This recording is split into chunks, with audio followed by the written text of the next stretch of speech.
Hello and welcome to Guaranty's live stream. We call it G Live. We air every Friday morning at 9 a.m. Pacific. And today's topic is weatherization. My name is Marshall White. I'm your host. I'm joined by my co-host, Quinn Larson, Dr. Q. Good morning, Dr. Q. Good morning, Marshall. Good morning, Internet. Good morning, Facebook. Thanks for joining us. Thanks for joining us is right. We are so pleased that you've chosen to join our live stream and check us out. We have fantastic topics every Friday. We're doing our best here at Guaranty to educate everyone. This is a chance for you to ask any and all questions live on Facebook. We will do our best to answer them. My gosh, we've got a guy here who's worked the RV parts industry for nearly 2 decades. And today we're going to learn a lot more about how to weatherize your RV. It's getting pretty chilly outside. We're here in the Pacific Northwest, based at Guaranty RV Supercenters in Junction City, and we are expecting a big storm this weekend. It's going to be getting cold. Perfect time to be talking about weatherization. Dr. Q, what general areas of weatherization are important to you as an RV parts professional in terms of what you've been seeing all these years and when people come in and the problems they're having? Well, the most important part of winterization to me is that I have to start wearing pants, which is really a drag. I'm kind of a shorts guy myself. But the weather has changed here, like you said, in the Northwest, which means it's getting colder, which means some of our systems in our RVs may be susceptible to a little bit of damage. We're probably mostly talking about the water system today. The water system is probably the largest as far as geography in the vehicle, because it basically goes front to back. So you've got a lot of square footage to work with, and a lot of components that are tied into the water system itself. The internet is full of how to winterize videos, which are going to take you to, well, let's walk through them real quick. What do you say? So, camera, if you'll follow us, we're going to come over here to the water heater.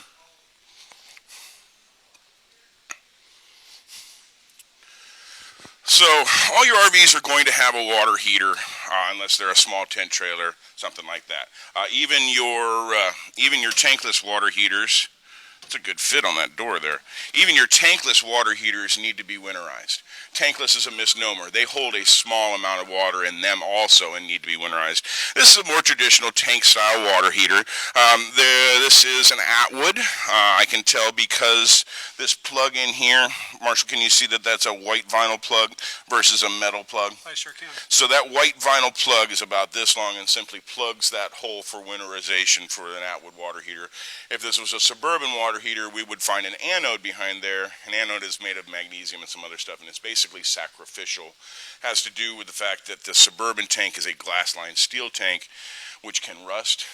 So the anode absorbs all the rust-creating chemicals. Atwood is an aluminum tank. But that still means that if you don't winterize it, aluminum, metal, steel, with the water inside them, doesn't matter what metal it's made of. If it expands too much, it's going to crack that tank. Cool. So this is the drain plug then that we would, if camera might show it, this is the drain plug here that you would pull. Correct. And I guess we would also note that there are trained, qualified professionals that would want to advise you on this process and procedure a little bit further beyond what we have time today. I think Dr. Q's point for us is simply that there's a lot of videos online about weatherizing an RV. Draining the water heater is towards the top of the list. We're not going to go into detail on it because it's already on the internet. We're going to be getting to a number of the things that are typically forgotten. Yes, and that's where we're headed. So just one last note on the water heater. I would be doing a disservice if I didn't mention this. If we got that far and I didn't mention, release the pressure before you ever do anything to your water heater. You hear that? That's pressure. So if you don't release that pressure and you remove this plug, that plug may get about halfway out and remove itself all the way across your garage, if you know what I mean. So whenever you're working with a water heater, release the pressure either at the pop-off valve or at the hot water spigot inside. So the reason we do that is because, like I said, if water is trapped, third grade science told us that if water freezes, it expands. When it becomes ice, it takes up more area. So the old way to do winterization would be to have taken 50 gallons of antifreeze and pumped it into every line and tank and orifice in the vehicle.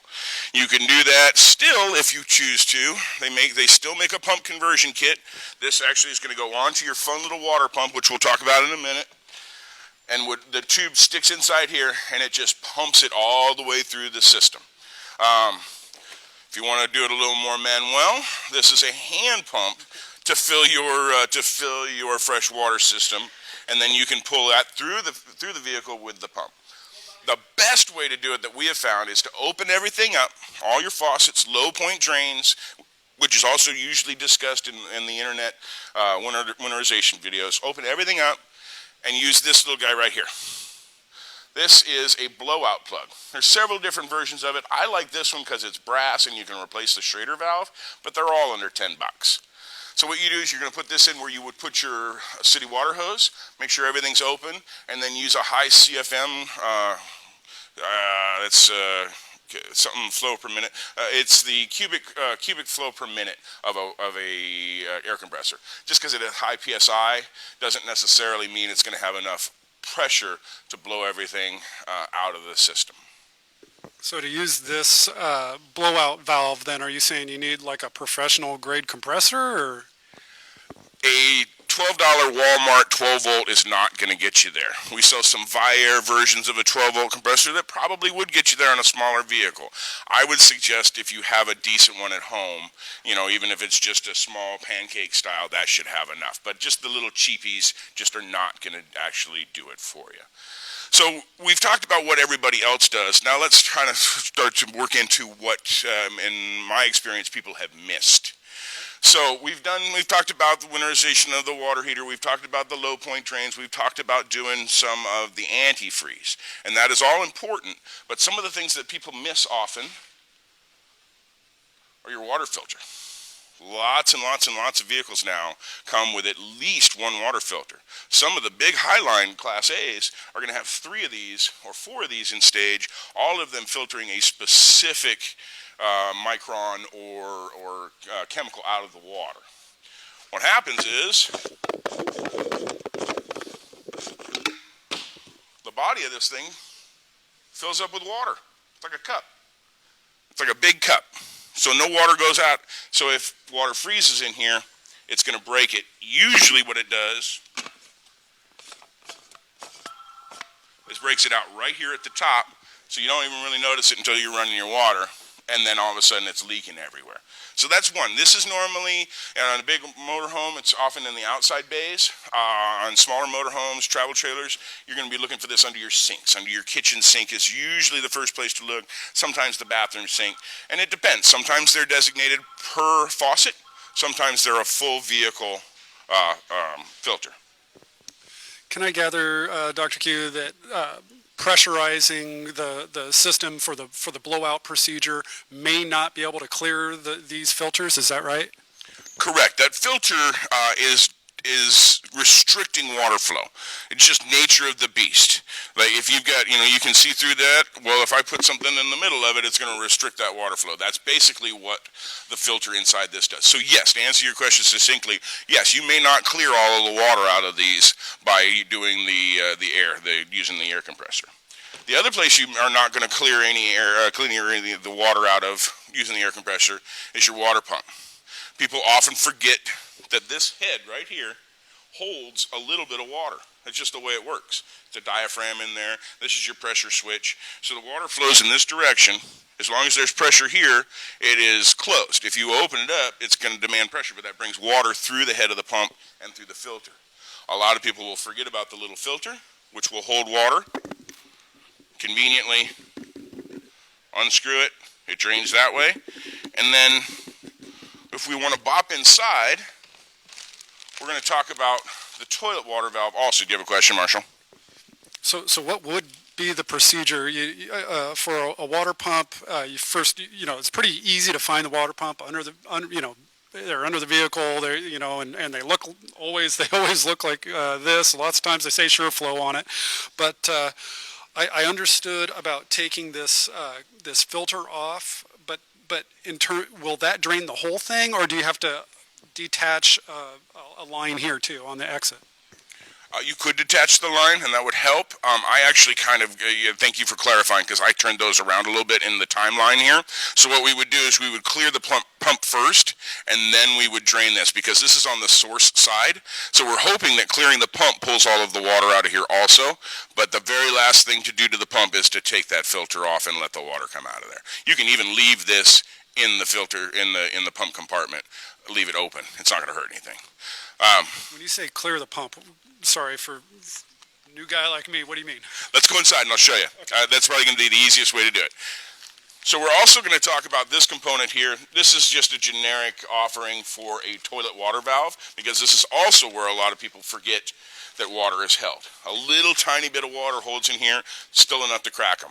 2 years ago, we had a serious second freeze. We probably replaced 40 valves in about a 1 month period. Yeah, people just got caught. They had winterized. It seemed like the weather had turned better on them, and turns out it was cold one more time.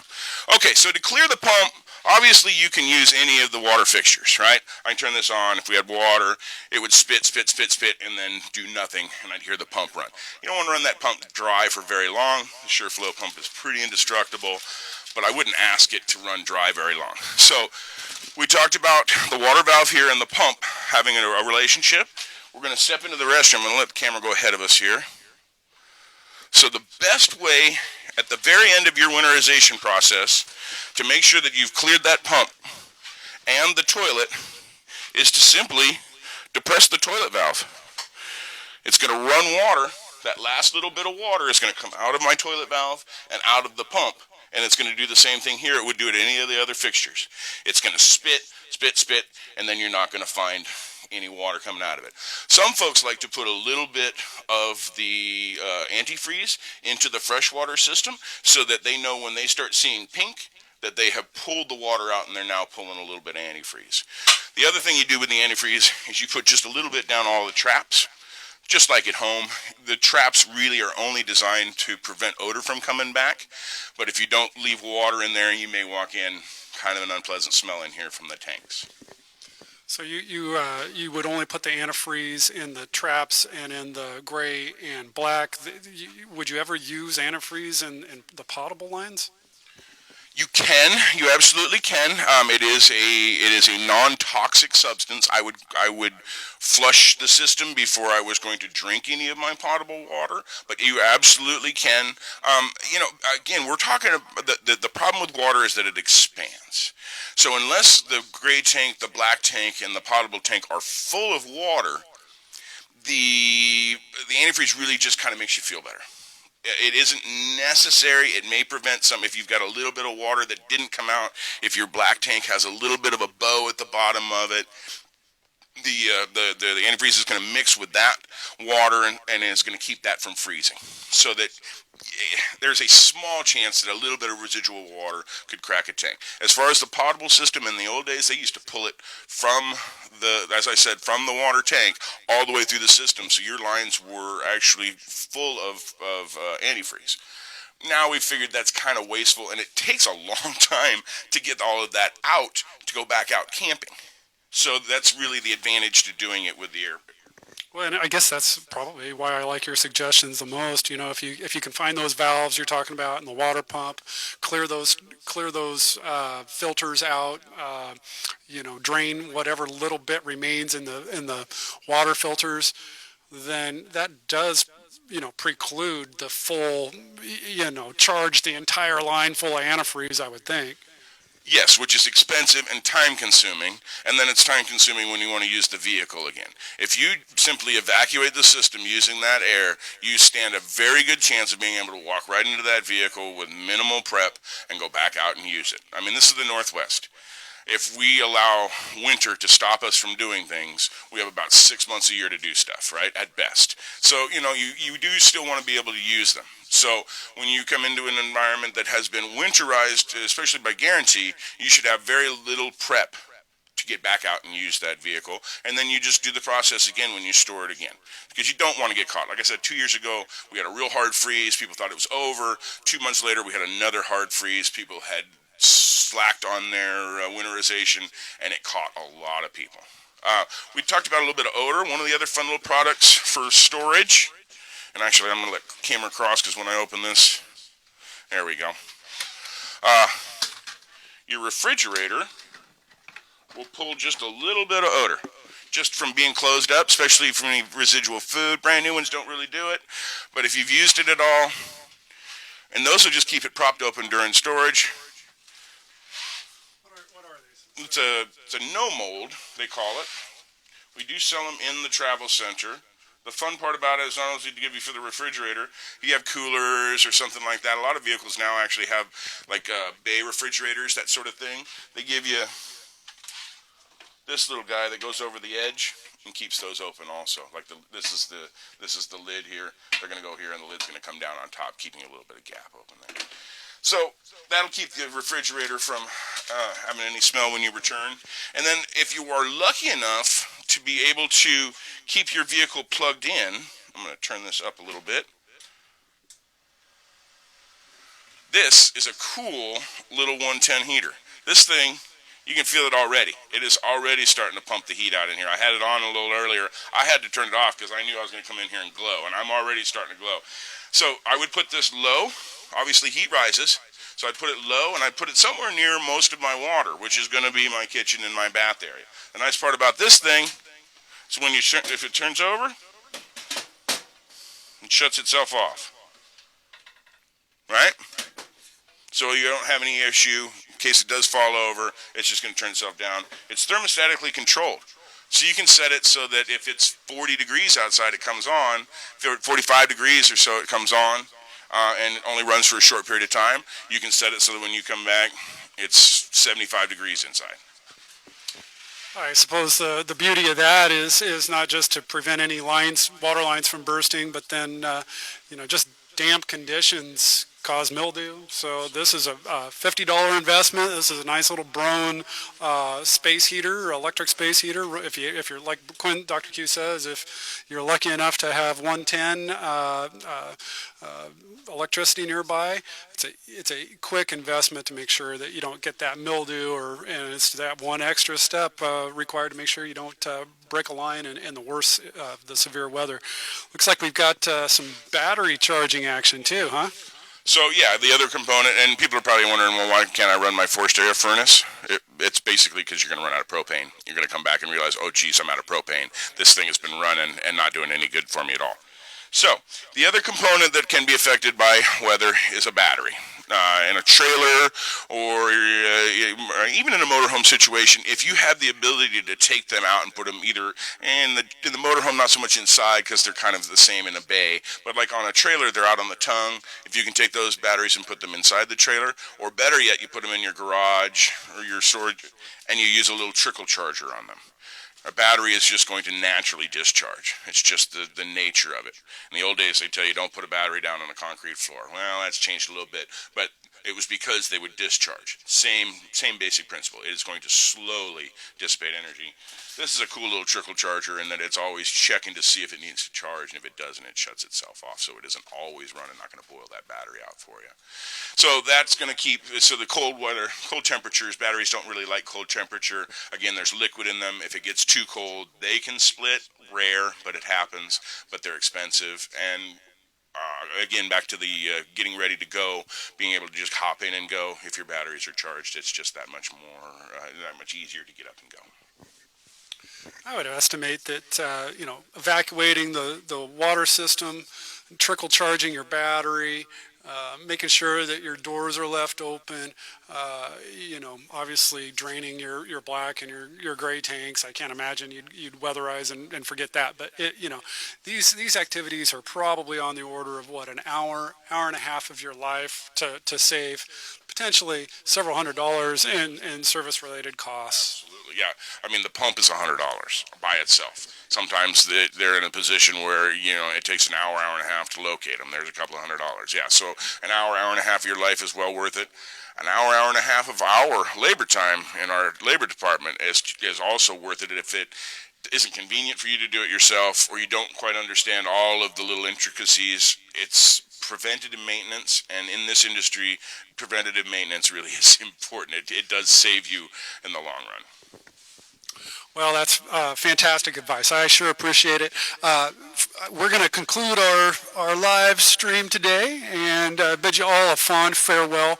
I sure appreciate you joining us. From all of us at Guaranty RV Supercenters in Junction City, Oregon, thank you for watching. Please let us know if there's any questions after we put this recording onto Facebook and YouTube. We'd be happy to respond to those questions and make sure that your RV is winterized safely this winter so that when you come back out in the spring and want to hit the road that you don't have any unpleasant surprises. Thank you again, everybody. See you next week.